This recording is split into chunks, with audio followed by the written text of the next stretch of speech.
Ndabashuhuje mwese, uyu munsi ni icyumweru cya kane, icyumweru cy'umushumba mwiza. Yezu aravuga ati ndi umushumba mwiza. Umushumba mwiza amenya intama ze nazo zikamumenya. Impamvu intama zimenya umushumba wazo ni ukubera ukuntu azitaho, akaziha urukundo, akazikenura. Ikindi twibuka kuri uyu munsi ni imihamagaro inyuranye. Iyo bavuze imihamagaro ntabwo baba bavuga abihaye Imana gusa, abapadiri, buri muntu wese mu rwego rwe arahamagarwa. Icy'ingenzi ni ukumenya icyo uhamagarirwa ukagikora ugikunze. Mbere ya byose umuhamagaro wa mbere twibuka ni umuhamagaro w'abashakanye.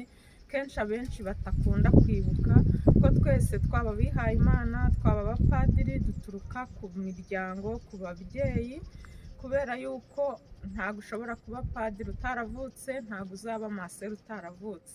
Imihamagaro yose rero tuyiha agaciro, tuyikore tuyikunze kandi tuyikorane urukundo. Kuba umushumba mwiza rero ni ukwita ku bwoko Imana yagushinze, ukabikora ubikunze. Impamvu intama zimenya umushumba wazo ni uburyo bazitaho, bazikunda.